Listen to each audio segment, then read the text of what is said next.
그 생산 현장을 조금 더 가까이서 들여다보려 합니다. 면적은 5,000평 정도 되고요. 1년 생산량이 6천만 리터 정도 됩니다. 그래서 작년에 500억 정도 매출 성장을 이뤘습니다. 1925년 창업 이래 자그마치 100년째 막걸리를 빚어오고 있다는 이곳. 비록 공장의 외형은 180도 달라졌지만 누룩을 배양하는 제조 방식만큼은 여전히 고수하고 있는데요. 막걸리 공장에 막걸리 만드는 저 밀가루 가져왔어요. 25톤 정도 돼요. 일주일에 한 2번 정도 들어와요. 아, 25톤씩이요? 네. 오로지 누룩을 위해 입고되는 밀만 매주 50톤 규모라고 하니 전체 생산량은 어느 정도일지 가늠이 되질 않습니다. 잠시 후 출근 시간. 미생물을 다루는 곳인 만큼 누구라도 예외는 없습니다. 철저하게 위생 관문을 거쳐야만 출입을 허락받을 수 있는데요. 이곳은 막걸리 생산의 첫 번째 단계가 시작되는 전처리실. 공장을 횡단하는 기다란 파이프가 눈에 띄는군요. 자, 생산 시작하겠습니다.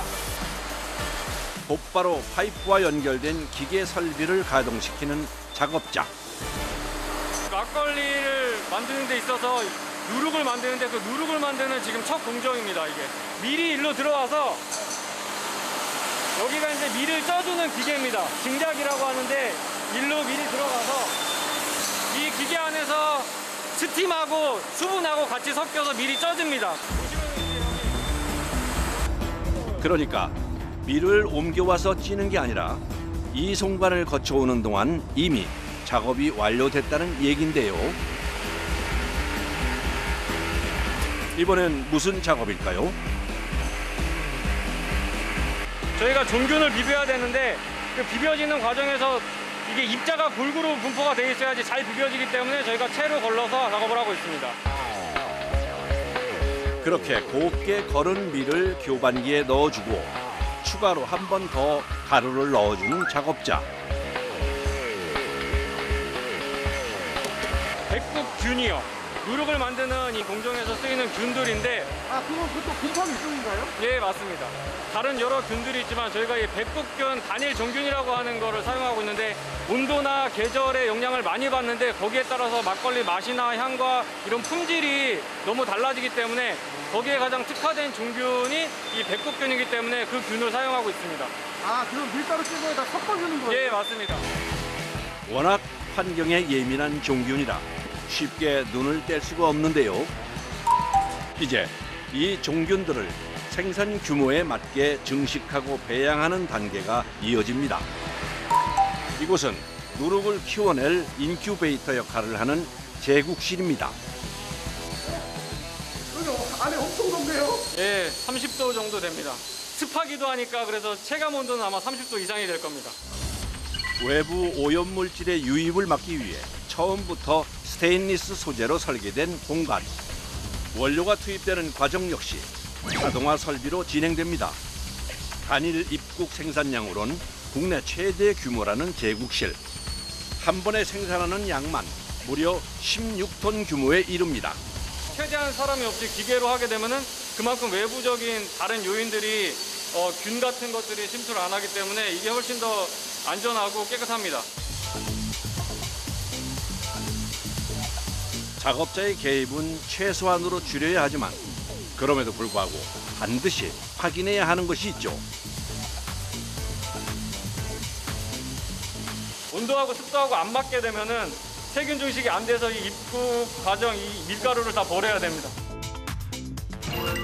뿐만 아니라 곰팡이가 너무 한 곳에 몰려 있거나 고르게 펼쳐지지 않았다면 그 역시 문제가 되는데요. 때문에 발효 작업이 진행되는 사흘 동안 계속해서 누룩을 섞어주고 뒤집어주고 살펴봐야만 한답니다. 그 사이 제국실 밖에선 쌀 막걸리 생산을 위한 준비 작업이 한창입니다. 저 사이로에서 넘어온 쌀을 불리면서 세척하는 과정이거든요. 불려야 이제 쌀이 잘 쪄지니까 저희가 아무래도 발효하고 찐 쌀을 이용하잖아요. 그러다 보니까 미리 불려놔야 쌀이 꼬들꼬들하고 잘 푹 익어서 맛있는 술이 완성됩니다. 저희가 오늘 할 양은 16톤 되거든요. 16톤이요? 네, 어마어마하게 소비하네요. 엄청나게 해야죠. 양이 워낙 많다 보니 쌀을 씻는 데만 2시간이나 걸린다는데요. 그렇게 깨끗하게 잘 씻어낸 쌀은 탱크 아래쪽 통로를 통해 곧바로 다음 공정으로 향하게 됩니다. 세척 탱크에서 빠져나오자마자 바로 옆 증자기를 향해 이동하는데요. 마지막 쌀알까지 빠져나간 걸 확인하면 작업자도 불이 나게 그 뒤를 따라가는데요. 조심스럽게 뚜껑을 열어 속을 확인해 봅니다. 이게 1시간씩 찌고 있거든요. 이게 생쌀보다 쌀을 쪄줘야 효모도 잘 먹어가지고 분해를 잘해서 발효가 잘 되고 있습니다. 쌀을 얼마나 잘 씻었으면 반질반질 윤기가 흐릅니다. 설비 끝자락에선 냉각기를 지나며 뜨거운 온도를 한김 식혀주는데요.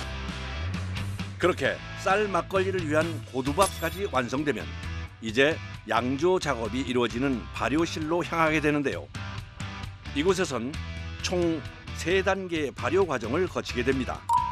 먼저 밑술이라고 부르는 주모 발효인데요. 이틀간 주모 발효가 무사히 끝나고 나면 1단과 2단 추가 발효가 이어지게 됩니다. 특히 2단 발효 단계에선 주 원료인 쌀이 투입되면서 막걸리의 맛과 향이 더욱더 풍부해진다는군요. 하지만 발효가 끝났다고 해서 쉽게 생산 단계로 넘어갈 수는 없습니다. 반드시 이분들의 손을 거쳐야 하는데요. 일단 먼저 샘플을 뜨고 아침에 확인 한번 해보자. 저희들 분석이 끝나면 이제 생산이 정상적으로 시작이 됩니다. 아, 이게 품질팀에서 오케이가 나야지 생산 시작하는 거예요? 네, 맞습니다. 저희 쪽에서 분석을 해서 오늘 하루 생산이 괜찮다라고 판정을 내려줘야 생산이 진행되는 구조라서. 매일 아침 어김없이 돌아오는 품질 보증팀의 냉철한 평가. 이 제품은 3일 정도 된 제품이고요. 저희들이 문을 열었을 때 움직이는 게 보이시잖아요. 뽀글뽀글하는 거. 예. 제품이 잘 올라와줘야 저희가 발효가 잘 돼 있다고 판단을 합니다. 일단 육안으로 보기엔 문제없이 잘 발효가 된 것 같은데요. 여기서 끝낼 품질팀이 아니죠. 준비해온 통에 탱크별로 빠짐없이 시료를 채취한 뒤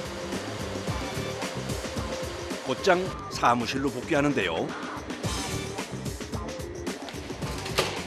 각종 검사 장비들로 가득한 품질 보증팀의 사무실. 급사 실험실을 방불케 하는군요. 확인해야 하는 검사 항목들도 한두 개가 아닌데요. 매일 하고 있는 검사지만 당연히 어느 하나 소홀히 할 수는 없습니다. 가장 먼저 시작하는 검사는 알코올 함량을 확인하는 건데요. 결과를 기다리는 찰나의 시간이 어쩜 이렇게 긴장될까요? 지켜보는 저까지 조마조마합니다. 11.5에서 12.5인데 그 사이 수치에 적합하게 나왔습니다. 이번엔 가져온 막걸리를 현미경으로 들여다보는데요. 막걸리가 이제 발효가 끝나서 이제 효모가 한 10억 마리 정도 있어야 되는데 그 정도 있는지 없는지 이제 효모를 보는 이제 현미경 검증을 하는 겁니다. 아, 10억만이요? 네. 효모가 이제 발효가 되면서 알코올이 높아지는 거니까 효모가 많으면 많을수록 알코올이 높아지는 겁니다. 근데 여기서는 뭐 무작정 높으면 안 되는 거니까 그렇죠. 네. 10억 마리가 적당한 거예요? 네. 효모가 잘 살아 활동하고 있는지 그 생사 여부를 일일이 세는 작업. 지금 보시면은 이렇게 타원형으로 되어 있는 거나 이렇게 땅콩 모양으로 이렇게 좀 생긴 게 효모입니다. 시험할지 어떻게 확인을 하냐면 이렇게 정사각형으로 지금 되어 있는데 여기에 있는 개수를 이제 세가지고 계산식에 대입을 해서 이제 결과값이 나옵니다.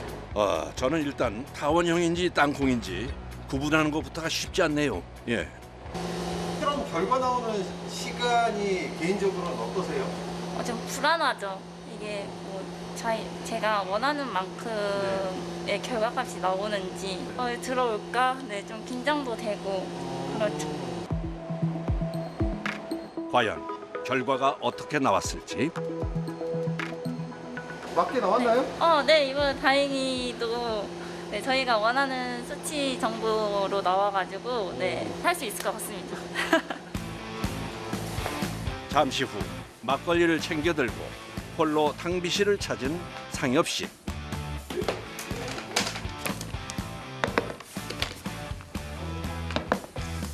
실험하고 남은 액으로 권능을 통해서 적합한지 다시 한번 재차 확인하고 있습니다. 네, 하는 대로 관행 진행하겠습니다. 이게 오늘자의 일단 1일차고요. 그다음에 1일차 중에서 1번. 1차로 확인했을 때는 뭐 거품이나 이런 곳에서 특이사항은 없는데 일단 눈으로 먼저 살피고 냄새를 맡은 다음 입안에서 맛을 음미하는데요. 새콤하고 괜찮네, 간장은. 분명히 지겜이 아까 봤을 때는 좀 거친 느낌이 있어서 근데 심 같은 거 하나도 안 느껴지네요. 아 그래요? 그럼 힘이 다 빠졌나? 근데 분석값은 다 뭐 정상입니다, 지금. 확실히 상용은 정말로 다 사오는 것 같고.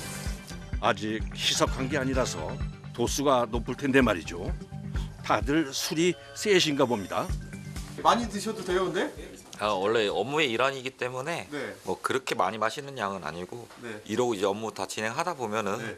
이제 취할 정도까지 마시지는 않습니다. 근데 제일 맛있게 드시는 것 같아요, 술을. 원래 술을 좀 즐겨 마시는 스타일이라서 아, 막걸리를요? 막걸리를 제일 좋아하지만 다른 술도 제일 좋아합니다. 네. 아, 막걸리를 되게 이렇게 잠깐 맛드셨어요. 이제 각자 평가 소견을 작성하는데요. 품질을 보증하는 팀장님이 생각하시기엔 생막걸리 언제 마셔야 제일 맛있나요? 이제 제 개인적인 입장으로는 생산하고 나서 4일부터 7일까지가 가장 맛있습니다. 잠시 후 품질팀의 생산 승인이 떨어지자 곧바로 가동되기 시작한 생산 라인. 이곳 공장에선 발효 설비 완전 자동화를 통해 시간당 3만 병을 생산하고 하루 평균 15만 병을 출고한다는군요. 이번엔 수출용 막걸리들이 나란히 줄지어 어딘가로 향하는데요.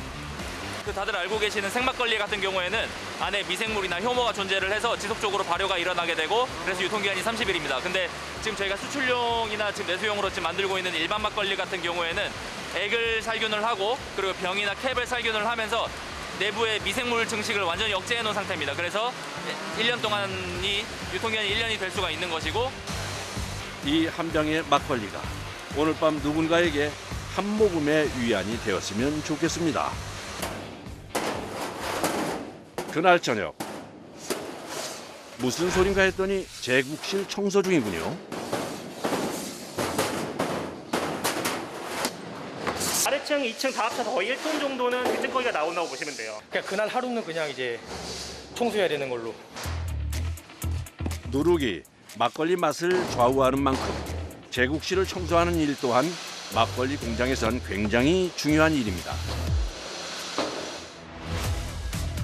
구석구석 쓸고 닦고 누룩 찌꺼기를 치우고 나면 이번엔 또 다른 작업이 기다리고 있는데요. 이제 물 청소 들어가야 돼가지고 이제 젖으면 춥기 때문에 철저하게 백국균 단일 종균만을 위한 공간이라 행여나 놓치는 빈틈은 없는지 꼼꼼하게 씻어내야 합니다. 이렇게 추운데 청소할 부분이 보이나요? 가까이 보면 보여요. 이 밑에만 이렇게 천정하다 보면 한 2-3시간. 게다가 하염없이 천장을 바라보며 한참을 청소해야 하니 이 역시 만만치 않은 작업이죠. 그렇게 한참이나 더 기다리는 끝에 드디어 청소 작업이 끝난 것 같은데요. 아직 날이 찬데 사우나를 다녀온 듯 땀으로 샤워를 하고 나온 종흠 씨. 제가 무심코 마신 막걸리 한 병에 이렇게 많은 분들의 수고가 담겨 있었군요.